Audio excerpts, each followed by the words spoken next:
Alright guys, welcome back. Today's episode is engine time. Finally got my keyway in, so now we can get this thing checked and put together. Got a couple pieces of clay on top of my piston here. It's just modeling clay. You can buy it at Walmart for, I think it was $4 for a whole variety pack. I took one color and gave the rest to the kid. And now I have modeling clay all over the house. It's funny how that works, ain't it? Anyways, so I've got an old head gasket. There's your pro tip. Always keep an old set of head gaskets for silly stuff like this. I don't recommend reusing them. You might be able to get away with it. I haven't personally done it, but I've heard of people that do. Damn mosquitoes tearing me up out here today. You figure it's a nice, cool day. It was 52 degrees this morning. Now it's come up to 70. It's nice to be outside and mosquitoes everywhere. Gotta love Florida. But yeah, so we've got the bottom end all put together. I got the oil pump on here. Got my timing gear on. Finally got the keyway in. Needed a tiny bit of sanding, but it's in there. It's perfect. I didn't explain to anybody exactly what I have going here. This block is from my old car. It was a 97 Cobra. So this is the all-inclusive, ever wanted by everyone test kit block. And they're good for a couple thousand horsepower from the factory. They are made over in Italy, I believe it is. They were produced for Ford. And now the air compressor takes off. Okay, air compressor is done. So now you can actually hear me. But what I was saying is this block was made over in Italy for Ford. It is not a Ford production block. And to my knowledge, it's the strongest one that's ever been made. Iron block's got nothing on it. This has 4-bolt mains, and then you have your little side cap bolts down here. Like I said in the previous video, everything in mine is ARP, along with the studs you can see sticking out. Couple things, if you don't have one of these and you play with 4 valves or 2 valves fairly often, or really ever, this thing is a lifesaver. It slides on to your keyway or on your crank. It's got a keyed spot there. There's your part number. You can see it. But I got it on Amazon. It was like 12 bucks. Slides right over the crank, lines up the keyway, and then the slot in the other end goes right here on the other side on your timing cover stud and holds you at exact top dead center. There's no guesswork. There's no trying to figure out where top is, anything like that. Slide this on, turn it, lock it into that stud, bam, you're done. Top dead center, ready to rock and roll. Like I said, it's 12 bucks on Amazon. I've had it for, I couldn't tell you how many years. It is steel. It's not a cheap plastic piece, and it's well worth the money. But that's that much. This is the stroker kit. I bought all the parts separately, which it's an Eagle crank, Eagle rods, because it has a Honda size journal, and then DSS, forged pistons and rings, all that fun stuff. So with that said, what I'm about to do is throw the head on here, set the timing up on this side, roll the motor all the way over a couple, 3 times. What that's going to do is open the valves into this clay. However much it presses and the gap it leaves is your piston to valve clearance. Everything here is production. I'm running a high lift cam. Like I said, these are cams off a 97 Cobra. So they're the most aggressive production cam that I'm aware of. Now granted, the GT500s and all that may be more substantial, but these are fine for what I'm doing. So it's not a high lift cam or anything crazy, but I just want to make sure with the stroker kit and everything else that I have plenty of clearance, because whenever valves and pistons meet, that's when you get to start all over. And yeah, which also brings me to today's sponsor, my wallet. It's just a cheap knockoff Ridge wallet. It's not a real one. I don't have sponsors, so I paid for it all. Anyway, so I'm gonna get this set up, we'll roll it over, and we'll get back to it. I know it's a lot of work to get everything set up, timed, roll the motor over, tear it all back apart, and then build it all again once you have the clearance. But like I said, it's cheap, insurance just to make sure you're not going to smack a valve. Because when you bend one, you start all over. All your gaskets are trashed, your head's trashed, maybe piston. It gets real expensive real quick when motors aren't happy. And these are interference, meaning the piston and the valve will meet if they're not in time. There are non-interference motors that they just don't, unless something's broke and the valve's hanging way down in the cylinder. But these are interference, so they interfere. But we'll get this set up, we'll roll it over, go from there.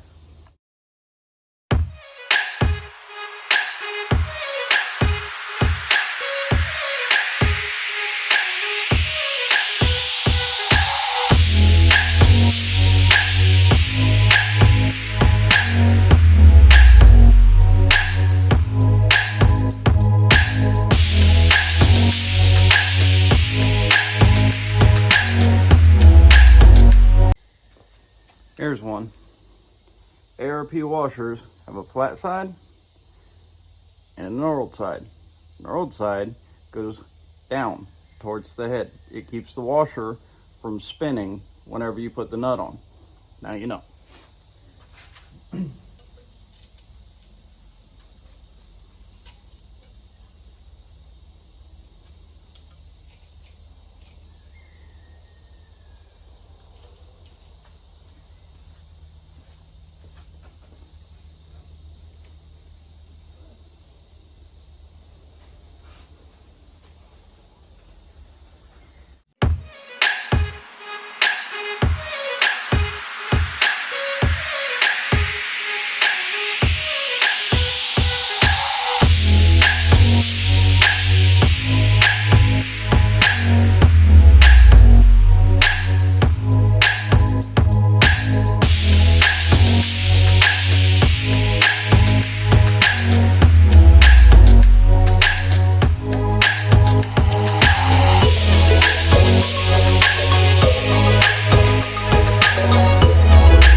Alright, that was about to turn into way too long of a time lapse.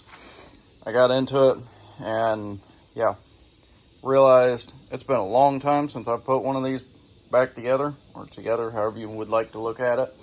So I wanted to brush up and make sure I remembered where all the little timing dots and colored chain links, all that fun stuff goes, which I can elaborate more on when we actually final assemble this. This is just all put together and torqued down so we can check the clearance. But there was that, and then I had to go through all my different baggies and figure out where I had put everything, and then there was too much crap on the table. It was irritating the crap out of me, a little bit of OCD, so I stopped, moved things around, put some stuff up, this, that, and the other. But looky there, I got some new injectors for the car. Yeah, they're only 50s, but for what I got them for, they'll work. So we got this all put together. I only put in the followers and lash adjusters on the first cylinder because it's the only one I'm checking. So all we got to do now is roll it over one whole time, make sure that the valves actually open and close on the exhaust and the intake to make sure we squish our Play-Doh. And after that, we'll take everything back apart again and measure how far we squished the clay. So let's roll it.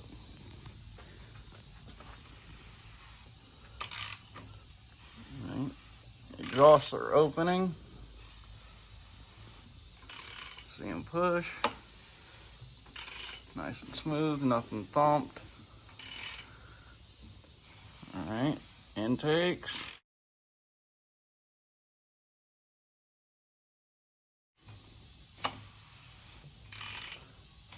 Nice and smooth.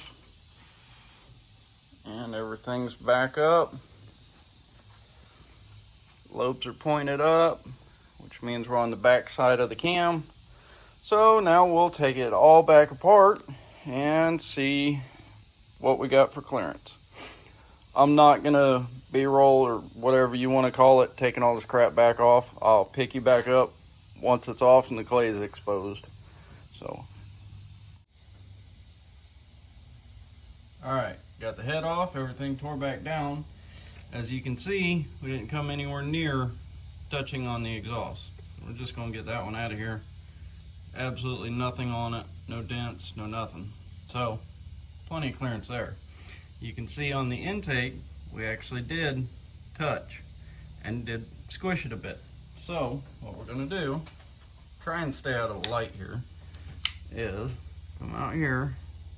Yeah, I could peel it off first, but it's all right. Cut it like so, and we're gonna try and get it off without distorting it. Unfortunately, I forgot to put WD-40 on the piston, so it just slides off. But yeah, there's your tech tip of the day. Put WD-40 on the top of the piston, so that way it doesn't stick. But what we have here, focus. See where the edge of the notch is there? Down in there? From that edge to the back side here is what your actual clearance is. There, now you can see it. That's where the edge of the valve came down, and that space is going to be your distance from the piston. You can get your calipers and actually read from here to here and see what your depth is, or you can take them using backwards and see what you've got here. If you look from the side, let me get you off the stand, see if I can get a good view of that. You come, dagnabbit, studs are in the way. There. Focus. Right there. You can see the distance from the top of the clay to the top of the piston, and we have plenty of clearance. I'm not even going to bother measuring it, but ideally you want 100 thou in there, and we have plenty of clearance. So now we are actually finally ready to finish assembling this. Final assemble, whatever. Get rid of the old head gasket. As you can tell, I use copper seal on all my head gaskets. And this head dowel is really getting on my nerves. It's got a burr or something on it. I'm gonna have to polish that up. But I use copper seal on all my gaskets every time. I can't tell you for a fact that it, magically makes everything seal and it's just the world's best thing, but I also can't tell you that it doesn't do anything. So I use it, see how this goes. Should be fine. I've never had a problem, so we'll get her done. But drop me a comment. Let me know what's your opinion on copper seal. Do you coat your head gaskets on builds? Do you not? I've used it on everything, from 4.6s to my giant 6.0 diesel parked over in the corner. The stuff just works. So drop me a comment. Let me know what your opinion is on it. Do you think it helps? Do you think it hurts? Think it's a waste of time? Let me know. But I'm gonna get this set back up on the stand and we're gonna start putting this bad girl together. All right, and we're back. So I got a little carried away and had some mishap with the phone, plugged it into charge overnight, and it kind of melted. It was so dang hot when I woke up, I could barely touch the stupid thing. So I haven't had a phone in the last couple days, and I really wanted to get this done, so I figured I'd get it to this point and leave it, and I did, and then went hunting for a while. Church had our big jingle jam. I'm on the security team there, so been busy doing a lot of other things, mainly hunting, but got everything done up. All the timing components are on. All our links match up with their corresponding dots. Chains and guides are all on. Fun fact, if you don't put this on, the motor won't fire.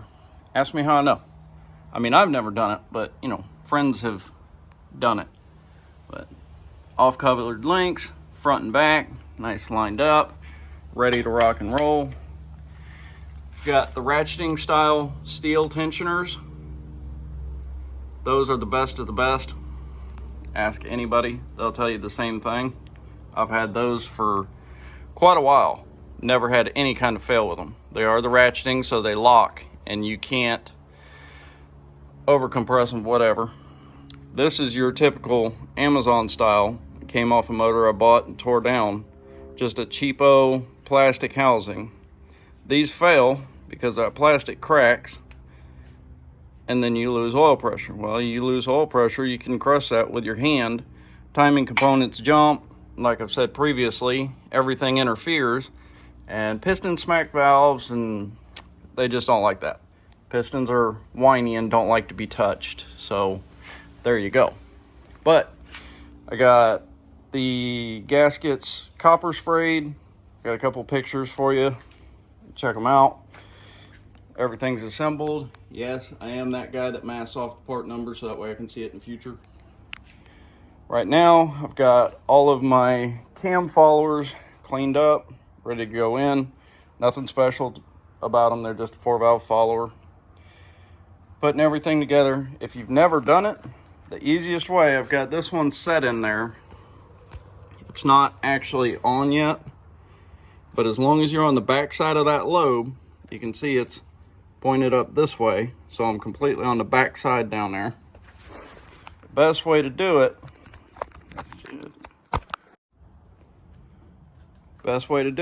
is get your handy dandy choice of persuader tool.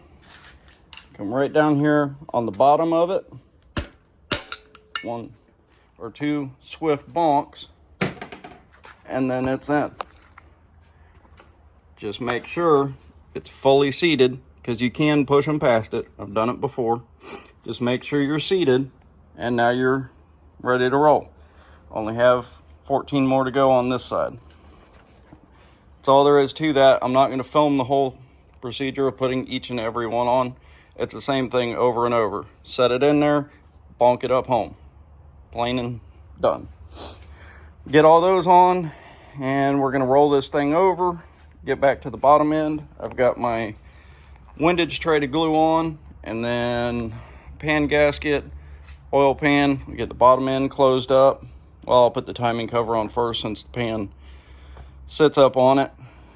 And I suppose after that, probably ready to get off the stand, get the pilot bearing in, flywheel on, clutch. Then we still got to prep this thing. I've got the old block in there still. Haven't got to it. Oh, quick update on the turbo drains. I had... Nope, I already pulled both of them out. Oh, no, I didn't. Yeah, this was my dummy.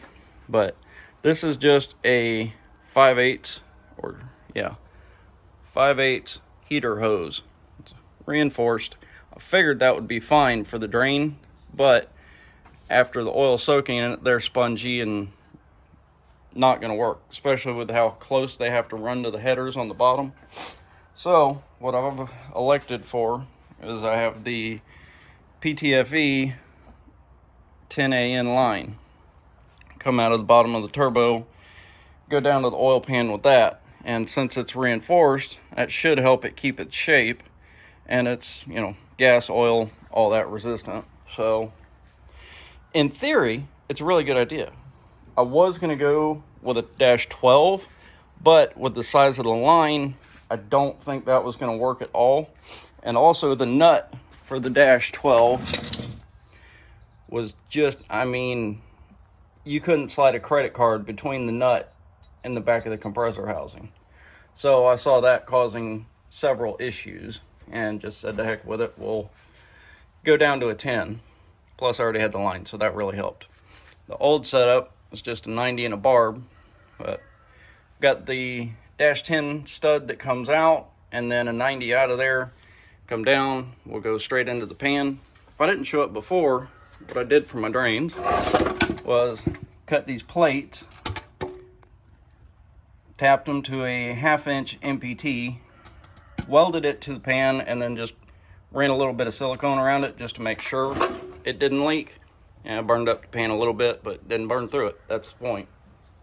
So I can change my actual fitting there, whether I want to go to a 90 or straight, whatever the case may be. Like now, I just took out a 1/2 inch hose barb to put in the AN line. Whereas if I had just welded a barb on there, that would be my only option forever.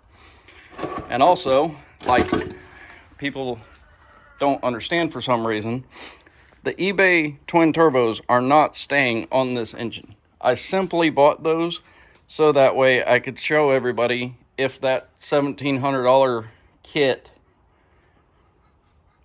actually worked, which you can still see the nightmare I had to go through to make the headers fit. It did make a little bit of boost before, but like I said, we had engine problems, so we'll find out. But once this is dynoed and dinked with, either one of two things are going to happen. I am either going to put real headers on it that I'll build and a real set of like precision turbos, or preferably I want to put a supercharger on it. Nice VMP blower right here on the top. Ultimately, that's what I want. And in that case, I don't need turbo drains. So with that just being tapped instead of welded, all I need is a couple of 1/2 inch plugs and we're done. Pan sealed back up. I don't have to buy another $800 oil pan. But it is what it is. So I'm gonna get the rest of these followers on here. We'll roll it over and then I'll show you the pickup tube and the oil pan put on. All right, here we go. So next day, yet again, busy times, hunting season, bunch of other stuff going on, like I keep saying. But we got the motor ready to drop. Got the oil pan on it, got the new bungs in for the new turbo drain lines. It's gonna be pretty sweet. I gotta admit, I like it. And if you've watched the channel very long at all, you know I get all my fittings Evil Energy. Not sponsored by them. Wish I was. It would save a ton of money. But it is what it is. But I guess it's time to finally show you guys what this thing's going to look like since it's all together. And here she is. Got the intake sitting on it. She is ready to drop minus the motor mounts. I hate this so bad. I wish I had a different timing cover, but I don't. That's what happens when you get a bad harmonic balancer that's supposed to be, you know, top notch. Not the innovators, but the other real popular one I can't think of right now, whatever that one is. But we got all our stuff set on her. Like I said, I got the AN bungs in here. These are a 1/2 inch MPT to a 10 AN. So those are set up, ready to rock and roll. I like how the intakes come out. I think they look good. And remember, I got the stupid chrome big old mono blade throttle body to go on it. We got our other fitting in here. Everything's pretty, ready to go. I got to get the motor mounts on it, and I got to get the flywheel, clutch basket, all that stuff put on, ready to go. I've already got the line. I've got, these just came in. These are going to be the 90-degree PTFE fitting for out of the turbo and then straight into the oil pan. But that's going to wrap it up for this video. I do apologize. I know this one's been all over the place with tidbits on and off, but that's just the way this has gone so far. So I got to get this old block out of the car. I don't know if I'm going to film actually putting it in or not. That would just be another long, really boring video. There are so many videos on YouTube of putting engines in cars.